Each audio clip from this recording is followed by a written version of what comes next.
hinog na po itong langkang napitas natin sa bukid. Mamatamisin po natin siya mga kayamay para po ma-preserve siya, para po hindi siya masira. Ang bango po niya mga kayamay, tsaka malambot na po siya. Bago po natin siya i-slice mga kayamay, maglalagay po tayo ng mantika sa kamay para po hindi dumikit yung dagta niya. Po mga kayamay, maglalagay lang po muna tayo ng mantika sa kamay para po hindi dumikit yung mancha niya. Yeah!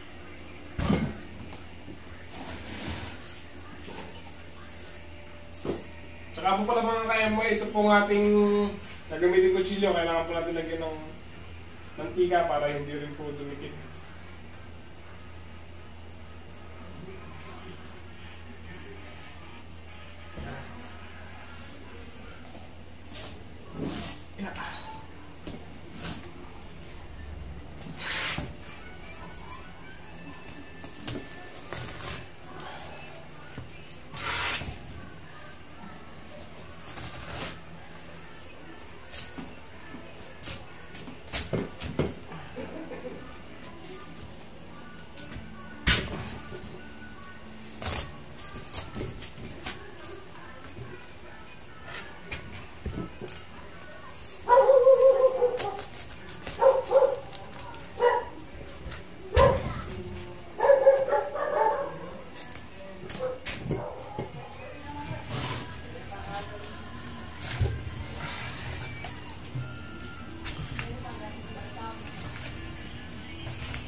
Ang bango po niya mga kayamay.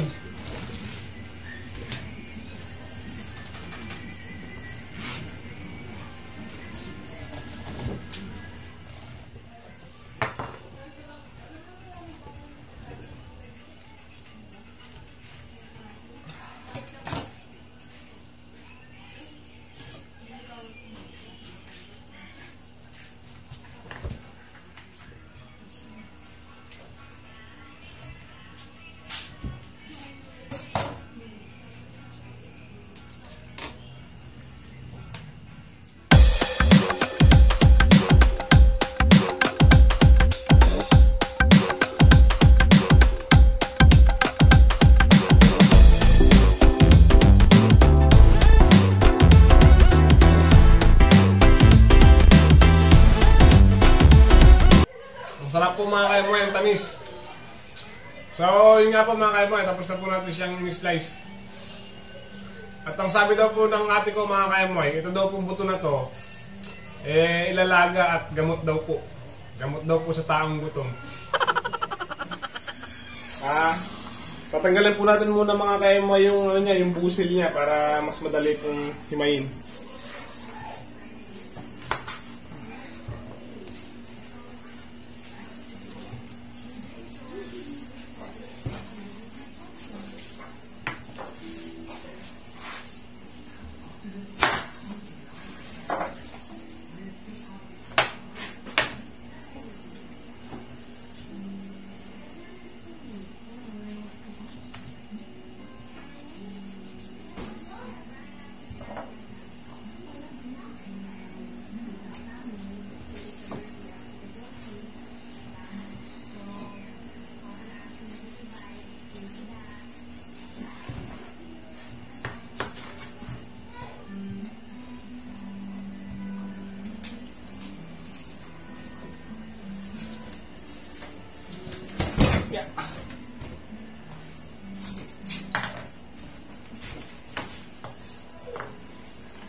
Oh.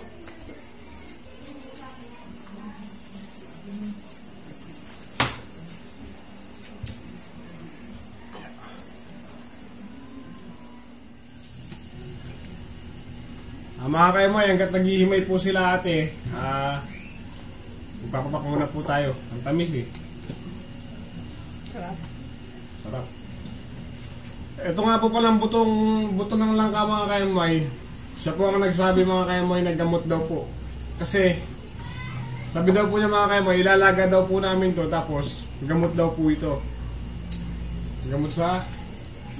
Saan?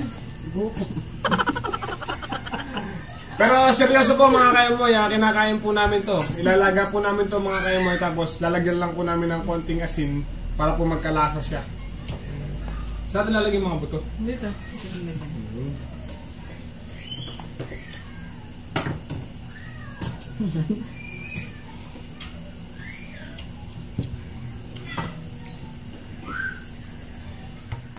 Ay, ginagawa mo. lagyan na lang natapunan ng mantika.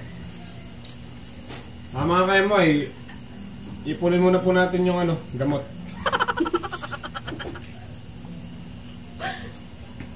Gamot sa? Gamot sa gutom. Sabi ni... Huwag na natutunan yun. Sabi ni Nicole. Si Nicole ang salarin. Si Nicole pala eh. Si Nicole ang salarin. Pero totoo walang ginagamot to. Kundi bukod sa Gutom lang talaga. Wala yung gamot, kundi gamot lang sa gutom talaga yan. Kung nagugutom ka na, pwede na yan. Pero ever since nagluluto talaga ng ganyan, tuwing may langka. Sarap kaya. O, tinunod ka ng TV, no? Hugasan lang natin.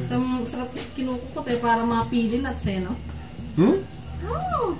Almond? Parang balat lang talaga Pili ang nuts. tapon. Maliit din yung almonds eh. Yung pili nuts medyo malaki. Parang ganyan. Ba't tinasar kayo sa akin, no?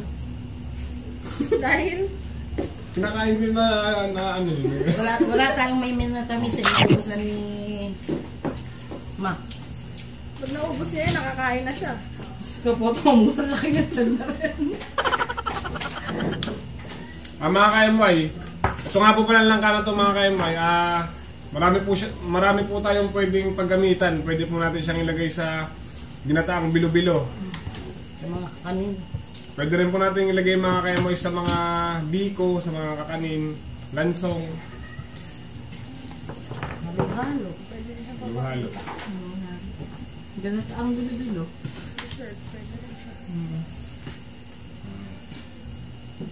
Pero at least, di ba, mas siya pagka nabukayo siya. Mas Minatamis mo na siya, mas marami siyang gamit. pala minatamis. Mape-preserve mo siya, magtatagal siya. Nagtitinda ako ng ganun. Yan. Palaman ba yun? O anong ginagawa niya? Ginagawa nilang dessert. Yung iba naman bumibili ng fresh na ganyan lang. Kinakain nila ng fresh. Mahal.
Ayan po mga kaemoy, binabalatan po nila nanay yung yung ating buto ng langka.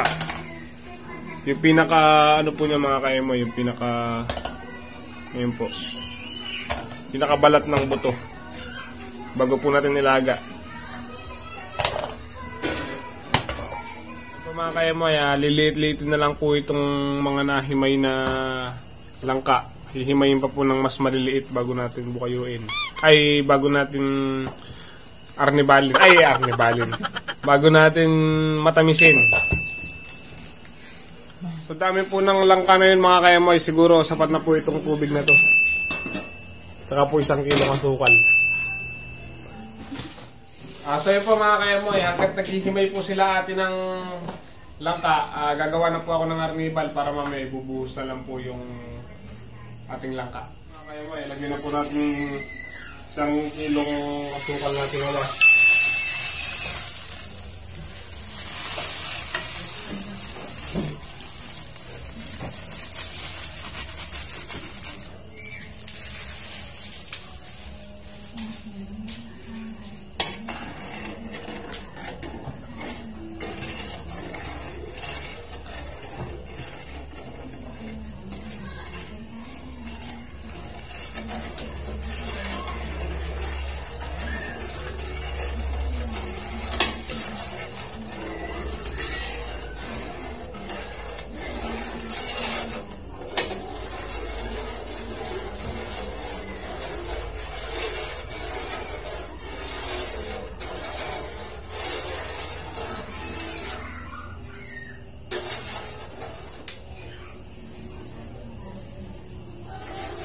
Hanggang nagluluto po tayo mga kaemoy ng arnibal, luto na rin po tayo ng pansit canton.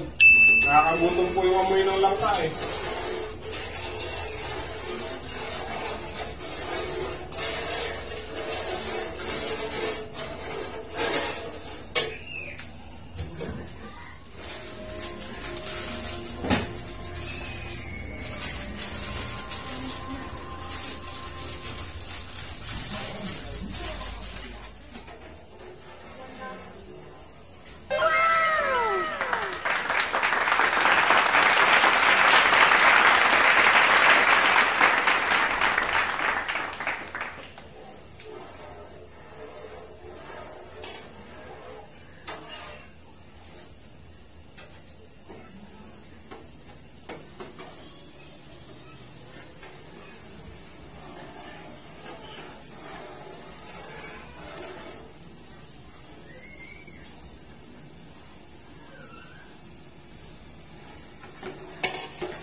Ito na po yung ating arnibal.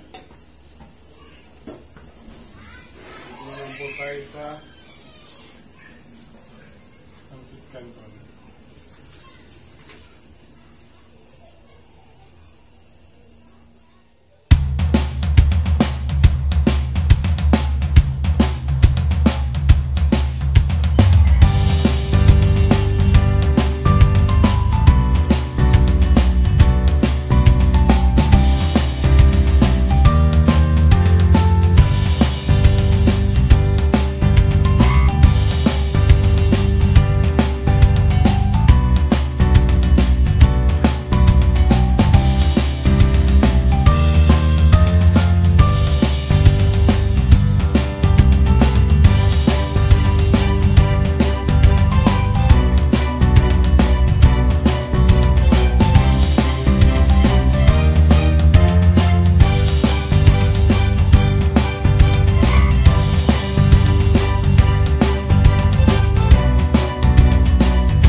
Pagluluto po natin sila ng merienda mga kaemoy.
Yan po mga kaemoy, lagay na po natin yung ating langka.